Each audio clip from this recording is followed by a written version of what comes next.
Hi, my name is Hal Cranmer. I own this Paradise for Parents assisted living home. As you can see, it's in a nice, quiet neighborhood. It's a residential home. We want you to feel like family here. You can walk around the neighborhood and feel perfectly safe. If you look over here, there's a nice, beautiful park. We'd love to take residents out to the park. They're walking in, get some exercise, and they get to just enjoy being in the grass. We've even had events there. We've had Christmas parties in the park. We've had Easter egg hunts where we've got local neighborhood kids come in and hunt for Easter eggs and help the residents find those eggs and just have fun activities. Just get out of the house and help that cabin fever a little. Come on in the house and let's take a look at all we have to offer inside the assisted living home. Welcome, I'm Hal Cranmer. I'm the owner of A Paradise for Parents, and this is our assisted living home. We try to have all the residents eat together. It makes it much more a social atmosphere, that they get to talk to each other, that they don't feel isolated sitting in their rooms. We want them to feel like they're all part of the same family, like big roommates sort of situation. We have caregivers and cooks that make delicious low-carb meals that really helps improve the health of the residents. Both cooks cooking in the house, and then we have some cooks who come to the house and make the meals based on recipes that we get from our health coach. We have a dining room table. We can't fit everyone around the table. We'll fit them around the kitchen island here so that everyone eats together. The only ones that will not eat with us here at the kitchen table are if they're bedbound or have some physical limitation that just doesn't allow them to do that. You can see also behind here, we have a lot of exercise equipment. Like I said, we have a personal trainer. We have a lot of success getting people out of wheelchairs onto walkers, or from walkers to walking again. So they'll use these bars to practice their walking for physical therapy, things like that. We have vibration plates that help them stand on, improve their balance. And then we have some aerobic sort of treadmills or bikes, things like that, to improve their fitness levels. If we come over here, we do have 2 living rooms in the house. It helps if we have a disagreement on what people want to watch for TV, first of all. But it also allows families, if they bring a lot of people over, they can use one of these 2 large living rooms to have some privacy without having to cram into the resident's bedroom. So we set up a table because we have a mobile doctor that comes in our house. A lot of our residents have mobility issues, and when you try to arrange non-emergency transportation, it can become very expensive. $150 a ride, $200 a ride back and forth, especially if they're in a wheelchair, or even worse, they're bedbound and they have to use a stretcher to take them somewhere. So we'd much rather have the doctor come to them. And we'll set up this table, the doctor will see them, and it will just have this resident cycle through. We use a very good service called Doctor Care that has these mobile doctors that come to our homes, and they can order anything for the homes too. We can have physical therapy, we can have occupational therapy come to the home. We have a mobile dentist service that drives up in an RV, and they have a dental chair in the back of the RV. We have podiatrists, we have x-ray technicians, we can do lab work here. So anything that's not really big and bulky, like a dialysis machine, or if they need to go see a specialist, we can't bring those into the home. But everyone else, we can just set up a little doctor's office in here and help our residents without the financial cost or the logistical challenges of getting them over to the doctor's office. Over here, we have something called Live O2, which is exercise with oxygen therapy.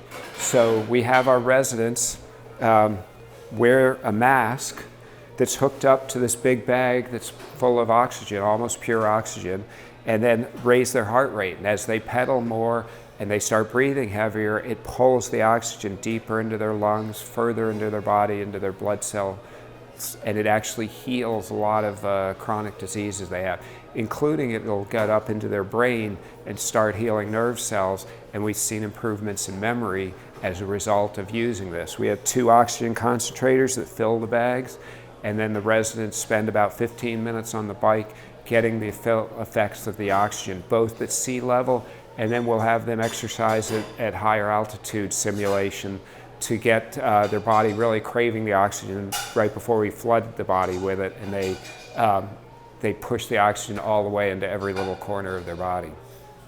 So want to show you the outside too. We have a nice backyard that's walled in, very safe for the residents, very quiet. The only noise we get is the fighter jets from the local Air Force Base, which everyone loves that noise anyway. So we'll just go right out here. Okay, this is our big backyard. We try to get them out in the backyard into the fresh air, the Arizona sunshine as much as we can without obviously being too much sun exposure. We want to get them the vitamin D, the fresh air, make them enjoy the outside. It's quiet here. The only noise you get are the jets from flying over from Luke Air Force Base, which they love to hear. And this is a nice area for families to come to and spend some time with their resident. They can have some privacy out here, sit on the porch. All the backyard is walled in, so if they do wander because of dementia or something, they won't wander away, get in the street or anything like that. We have something called a tower garden. As the weather's starting to cool off, so we'll bring that out again. We can have the residents grow lettuce, vegetables, things like that on it. And we try to have them sit. We've got barbecue on 4th of July days or birthdays or things like that. We'll have barbecues. A lot of the families will handle a barbecue for us as well. Moving over here, we have a walking track around the backyard so that the residents can get some walking in, and it's not uneven and grass and everything like that. And it's more concrete, and we can get some exercise for them. Our personal trainer will bring them out here and walk several laps to keep them healthy and exercising. Walking does amazing things to you, especially after a meal. We'll bring them out here, and it'll help drop their blood sugar by doing that. We have chairs around the outside.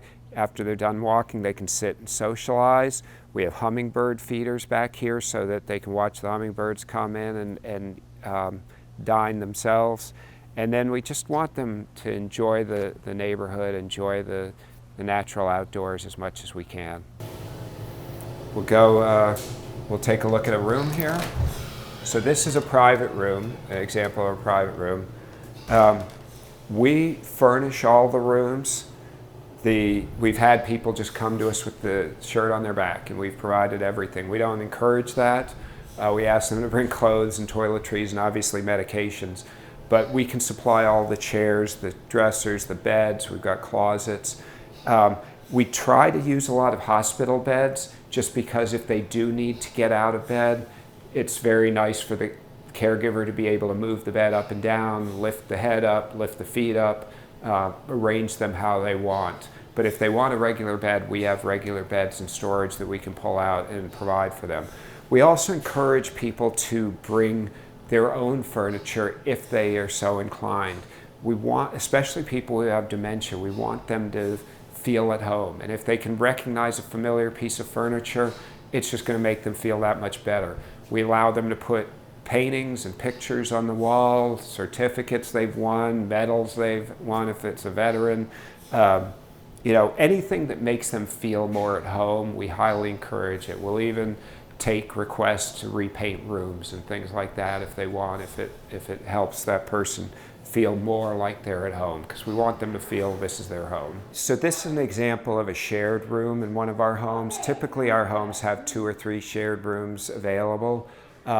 We'll have 2 women, 2 men, and we really encourage people who have dementia to look at the shared room, because a lot of times people with dementia get very self-conscious about, oh, I can't remember your name, I don't want to talk to anyone, so they really withdraw into themselves, become very introverted. This sharing a room with someone sort of forces them to have a conversation, to talk, to stimulate their brain, maybe slow down the dementia a bit, and it's just a nice social aspect. We try to get our residents outside the room for as much of the day as possible, eating together, doing activities together, socializing. So really they only come into the room to sleep. So it's not like you just have to hang out with the same roommate all day, but it still gives them that social interaction that a lot of times a private room might not afford them. Also, the shared rooms are a little less expensive, so people on a budget might want to consider a shared room as well. And And the shared rooms are just as nice as the private rooms. A lot of times one of the roommates will be outside. If they want a little privacy, they can have the room to themselves during the day as well. So it's really just primarily the sleeping and maybe a little time together in the shared room. So this is the room of one of my favorite residents of all time. Her name's Dee. And she's been with us 7 years? 7 years. And she's just a delight.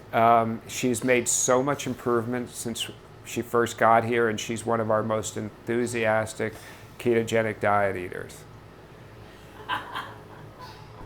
He's my favorite guy. I do owe you now. Well, I've been here 7 years, and I've had my ups and downs, but I'm okay. She was growing plants out in the backyard for a while even. Yeah. Okay, so for our bathrooms, we've got 2 bathrooms in the home, so it sort of splits between the residents, half use one, half use the other, and then we have an additional half bath for people to use, either visitors or residents if they so need. But the 2 main bathrooms have big walk-in showers. We'll have a caregiver in the bathroom with them at all times because it's such a high-risk fall area. We'll also try to put them in a shower chair and have them shower sitting down. Our female residents will always get a female caregiver. Our male residents sort of get first available. They don't seem to care as much. In fact, a lot of our male residents want a female caregiver to give them a shower. So we tell them, no, you don't get all those requests. We'll give you first available. But the ladies definitely get a female caregiver. We'll do showers and baths at least 3 or 4 times a week. We have a nurse that comes in and sets up a service plan for each of them, sort of a plan of care, and that will determine how many showers they get. It will also determine lots of other things, what kind of diet they're on, how many times we'll check their blood sugar, check their weight, any other blood pressure, things like that, what their diagnosis is, any other activities, therapies we can do for them as well. Hey, thanks for coming to our Paradise for Parents Assisted Living home today. We really appreciate you coming and taking a look at our home. We wish you the best of luck with everything, and if I can answer any questions, please reach out. Don't hesitate to call me.